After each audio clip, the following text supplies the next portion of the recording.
Assalamualaikum warahmatullahi wabarakatuh. Kali ini channel kami akan mengisahkan tentang sejarah Gunung Semeru. Yuk simak cerita ini. Gunung Semeru adalah sebuah gunung berapi kerucut di Jawa Timur Indonesia. Gunung Semeru merupakan gunung tertinggi di Pulau Jawa, dengan puncak Mahamerunya yakni 3.676 meter dari permukaan laut. Gunung Semeru juga merupakan gunung berapi tertinggi ketiga di Indonesia setelah Gunung Kerinci di Sumatera, dan Gunung Rinjani di Nusa Tenggara Barat. Kawah di puncak Gunung Semeru dikenal dengan nama Juring Saloko. Gunung Semeru secara administratif termasuk dalam wilayah dua kabupaten yakni, Kabupaten Malang dan Kabupaten Lumajang Provinsi Jawa Timur. Gunung ini termasuk dalam kawasan Taman Nasional Bromo Tengger, Semeru pada tahun 1913 dan 1946.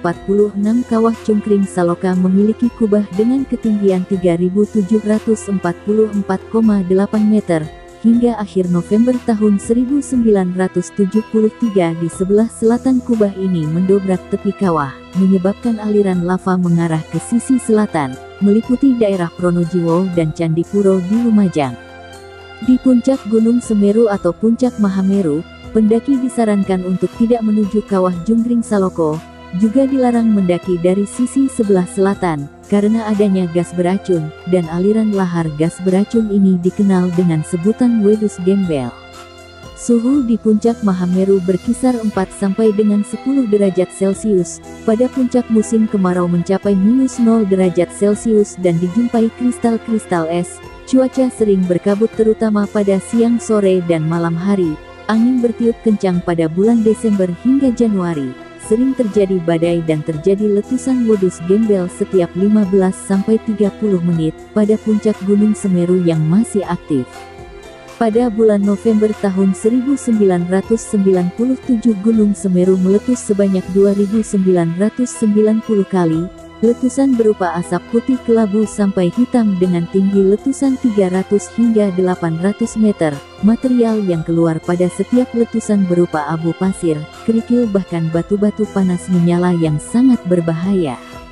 Apabila pendaki terlalu dekat pada awal tahun 1994 lahar panas mengaliri lereng selatan Gunung Semeru, dan telah memakan beberapa korban jiwa. Walaupun pemandangan sungai panas yang berkelok-kelok menuju ke laut ini menjadi tontonan yang sangat menarik. Su Hoki, salah seorang tokoh aktivis Indonesia, dan mahasiswa Fakultas Sastra Universitas Indonesia, meninggal di Gunung Semeru pada tahun 1969 akibat menghirup asap beracun di Gunung Semeru. Dia meninggal bersama rekannya Idan dan Fantari Lubis. Orang pertama yang mendaki gunung ini adalah Klik dan Winnie Brigita pada tahun 1838, seorang ahli geologi berkebangsaan Belanda. Mereka menempuh jalur dari sebelah barat daya lewat Widodaren. Selanjutnya Junghun pada tahun 1945, seorang ahli botani berkebangsaan Belanda, mendaki dari utara lewat Gunung Aek-Aek, Gunung Indir-Inder, dan Gunung Kepulau pada tahun 1911. Van Gogh dan Ham lewat lereng utara, dan setelah tahun 1945 umumnya pendakian dilakukan lewat lereng utara melalui Ranupani dan Ranukumbolo seperti sekarang ini.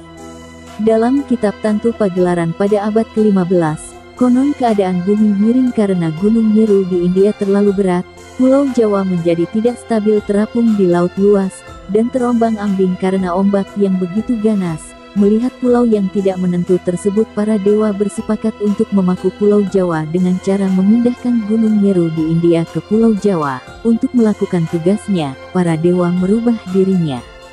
Dewa Wisnu menjelma sebagai kura-kura raksasa, Dewa Brahma menjelma sebagai ular yang sangat panjang. Gunung Meru kemudian diletakkan di punggung kura-kura raksasa tersebut, sedangkan ular panjang bertugas melilit mereka agar tidak jatuh selama perjalanan. Sesampainya di Pulau Jawa, Gunung Meru diletakkan di bagian barat Pulau Jawa, tetapi tidak seimbang karena bagian timur terangkat ke atas. Akhirnya para dewa memindahkan Gunung Meru ke arah timur. Saat membawanya ke timur, bagian Gunung Meru tercecer, dan membentuk barisan pegunungan dari barat ke timur. Meski begitu Pulau Jawa masih tetap miring, akhirnya para dewa memotong sebagian gunung, dan menempatkannya di bagian barat laut. Konon penggalan Gunung Meru ini membentuk Gunung Penanggungan atau Gunung Prawitra, sedangkan bagian utama gunung dikenal dengan nama Gunung Semeru dan dipercaya sebagai tempat bersemayam Dewa Siwa. Dikatakan juga dalam teks-teks Purana India, yang tergolong kitab Upaweda, bahwa Tuhan Maha Tunggal yang bersemayam di puncak Mahameru dikenal sebagai Gunung Himawan atau Kalilasa yang bersalju abadi. Di sanalah Dewa Siwa menurunkan ajaran-ajarannya kepada Dewi Parwati, sang Dewi Gunung, sementara Pulau Jawa adalah nama yang diberikan Dewa Siwa karena pulau ini dulunya banyak ditumbuhi pohon Jawa. Thomas Stamford Raffles dalam bukunya The History of Java menyebut kata Semeru atau Gunung Semeru, dan diyakini bahwa pemerintahan tertua di tanah Jawa berada di kaki Gunung Semeru, bernama Giling Wesi, yang didirikan oleh Tritresta sebagai penguasa pertama Semeru. Disebutkan dalam prasasti Pasuru Jambi di Kabupaten Lumajang, bahwa dulu daerah tersebut merupakan padepokan dan tempat tinggal Resi. Tepatnya di Dusun Mungkir, Resi Pasopati adalah penyebar Hindu di Jawa yang disebut-sebut moksa di Gunung Semeru. Menurut masyarakat Hindu di Bali dan Jawa, pemindahan Gunung Semeru merupakan pemindahan kayangan para dewa dan nilai-nilai luhur dalam agama Hindu, karena sebelum dipindahkan Gunung Semeru dipercaya sebagai tempat bersemayamnya para dewa, sekaligus tempat terhubungnya bumi dan hayangan. Sampai sekarang pun Gunung Semeru diyakini sebagai tempat abadi para dewa. Menurut masyarakat Bali, Gunung Semeru juga dipercaya sebagai bapak dari Gunung Agung. Untuk menyembah para dewa umat Hindu Bali dan umat Hindu Tengger, mendirikan Pura Mandara Giri Semeru Agung, upacara sesaji kepada dewa-dewa di Gunung Semeru, tiap 8 sampai dengan 12 tahun sekali, hanya ketika ada yang menerima suara gaib dari dewa. Gunung Semeru dikenal sebagai Gunung Suci. Gunung Semeru tentu memiliki misteri yang menyelimutinya. Salah satunya adalah Arcapada atau Arcopodo, dikenal sebagai poster akhir dalam pendakian Gunung Semeru. Nama Arcopodo ini berasal dari kata arca dan pada yang berarti arca yang sama. Konon Arcapada ini menjaga sebuah gapura gaib yang hanya bisa dilihat oleh orang tertentu yang memiliki ilmu tinggi. Alam gaib Arcopodo pertama kali ditemukan oleh Norman Edwin dan Herman Olantang Mapala Universitas Indonesia pada tahun 1984. 2 tahun kemudian Norman kembali ke tempat Gua Arca dan menuliskan temuannya di majalah Suara Alam pada tahun 1986, dan setelah itu Arcapada tidak diketahui keberadaannya seolah hilang secara misterius. Namun pada November tahun 2011 ketika tim ekspedisi Cincin Api Kompas melakukan penelusuran untuk membuktikan keberadaan arca yang dianggap hilang lebih dari 1/4 abad itu, ternyata kedua arca tidak pernah hilang dan tetap di tempatnya. Sepasang arca ini tepat menghadap ke utara di mana tempat menghadap puncak Mahameru. Menurut penduduk sekitar, jalur pendakian saat itu memang dirubah ke jalur baru, seperti sekarang untuk melindungi keberadaan arca dari orang-orang tak bertanggung jawab. Selain itu juga terjadi kerusakan jalur karena perubahan kondisi alam, sehingga jalur baru dibuat.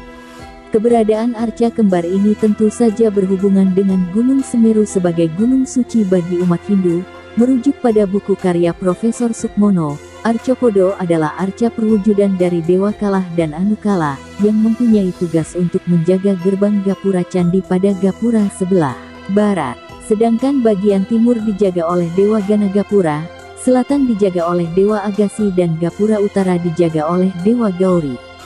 Menurut Dwi Cahyono, salah satu dosen arkeolog Universitas Negeri Malang, Arcopodo diperkirakan peninggalan zaman Kerajaan Majapahit. Menurutnya kata Arcopodo juga berasal dari kata arca dan pada yang berarti tempat arca. Salah satu arca kemungkinan adalah sosok salah satu dari Pandawa yaitu Bima, karena badan dan tangannya mirip dengan foto arca Bima. Bima adalah perwujudan tokoh tolak bala dan dalam hal ini Bima bertugas menghalau bencana dari puncak Gunung Semeru yang aktif. Kini Gunung Semeru semakin dikenal oleh banyak petualang sebagai tempat yang suci. Sudah sepantasnya pendakian ke Gunung Semeru dilakukan dengan tidak melanggar aturan yang sudah dibuat oleh pihak Taman Nasional. Selain itu menjaga sikap dan perilaku di gunung ini ataupun gunung yang lain juga harus dilakukan. Demikian cerita sejarah atau legenda Gunung Semeru. Terima kasih sudah menonton dan menyimak cerita kami.